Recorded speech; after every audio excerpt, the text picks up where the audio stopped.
Hello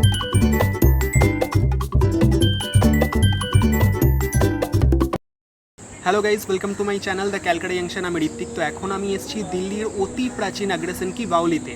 তো সেই জায়গাটার বিষয়ে এখন আমি তোমাদেরকে ভয়েস ওভারের মাধ্যমে পুরো ডিটেলসটা বলবো। তো পুরো ভিডিওটা দেখবে, কোনো স্কিপ না করে। আর যদি আমার এই ভিডিওটা ভালো লাগে লাইক করো আর সাবস্ক্রাইব করতে ভুলো না। আর সাবস্ক্রাইব করে অবশ্যই বেল আইকনটা প্রেস করে দিও, যাতে আমি যখনই কোনো ভিডিও ছাড়বো তোমাদের কাছে যাতে নোটিফিকেশান পৌঁছে যায়। তো থ্যাংক ইউ গাইজ।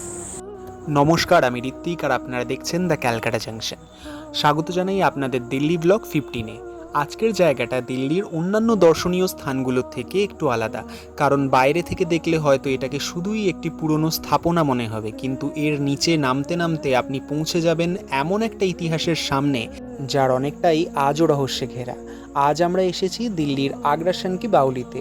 আর এই জায়গাটা শুধু একটা পুরনো কুয়ো নয়, এটা আসলে একটি বাউলি বা স্টেপ ওয়েল, অর্থাৎ সিঁড়ি দিয়ে নিচে নেমে জলাধারে পৌঁছানোর এক প্রাচীন জল সংরক্ষণ ব্যবস্থা। দূর থেকে দেখলে হয়তো বোঝাই যায় না যে এর ভেতরে এত বড় একটা কাঠামো লুকিয়ে আছে, কিন্তু যত নিচে নামতে শুরু করবেন ততই চারপাশে শহরের শব্দ কমতে থাকবে, আর চোখের সামনে খুলে যাবে একের পর এক পাথরের সিঁড়ি, খিলান আর পুরনো স্থাপত্য। এই বাউলিটি প্রায় 60 মিটার লম্বা এবং 15 মিটার চওড়া, আর এর মধ্যে প্রায় 108টি সিঁড়ি রয়েছে। নিচের দিকে যাওয়ার সঙ্গে সঙ্গে পরিবেশ তুলনামূলক ঠান্ডা হয়ে যায়, যেটা সেই সময়ের মানুষের জন্য প্রচণ্ড গরমের মধ্যে একটা বড় সুবিধা ছিল। এবার আসি এর ইতিহাসে। আগ্রাসন কি বাউলির নামের সঙ্গে জড়িয়ে আছে মহারাজা আগ্রাসন। জনশ্রুতি অনুযায়ী তিনি ছিলেন প্রাচীন ভারতের একজন কিংবদন্তি রাজা। একটি প্রচলিত বিশ্বাস অনুযায়ী এই বাউলির প্রাথমিক নির্মাণ তার সময়ের সঙ্গে যুক্ত।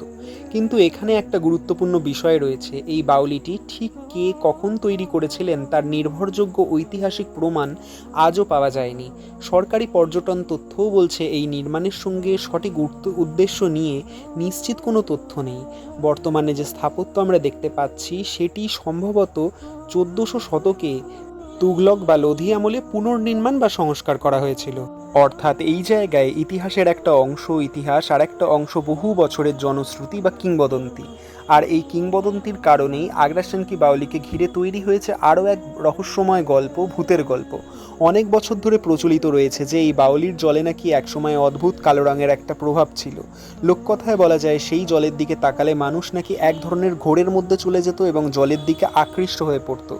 এই গল্পের আরও ভয়ঙ্কর সংস্করণে বলা হয় সেই রহস্যময় জল নাকি মানুষকে আত্মহত্যার দিকে টেনে নিয়ে যেত। কিন্তু এখানে একটা বিষয় পরিষ্কার করে বলা দরকার, এই অলৌকিক বা ক্ষমতা ভূতের অস্তিত্বের কোনো নির্ভরযোগ্য বৈজ্ঞানিক ঐতিহাসিক প্রমাণ নেই। এই গল্পগুলো মূলত লোককথা এবং সময়ের সঙ্গে সঙ্গে তৈরি হওয়া রহস্যের অংশ। বর্তমানে বাউলির জলও শুকিয়ে গেছে। তাহলে প্রশ্ন হচ্ছে, মানুষ এটাকে হন্টেড বা ভুতুড়ে জায়গা বলে কেন? এর একটা খুব স্বাভাবিক কারণও আছে। আপনি যখন এই সিঁড়িগুলো দিয়ে অনেকটা নিচে নেমে যান, তখন ওপরের ব্যস্ত দিল্লির শহরটা ধীরে ধীরে আপনার চোখের আড়ালে চলে যায়। চারপাশের পাথরের দেওয়াল শব্দকে প্রতিধ্বনিত করে, আলো তুলনামূলক কমে আসে, আর জায়গাটার স্বাভাবিক ঠান্ডা ও নিস্তব্ধ পরিবেশের একটা রহস্যময় অনুভূতি তৈরি হয় তখন। তাই এই পরিবেশের সঙ্গে পুরনো লোককথা মিলে আগ্রাসন কি বাউলির একটা হন্টেড রেপুটেশন তৈরি হয়েছে, কিন্তু ভূত দেখা যায় এমন কোনো প্রমাণিত তথ্য নেই।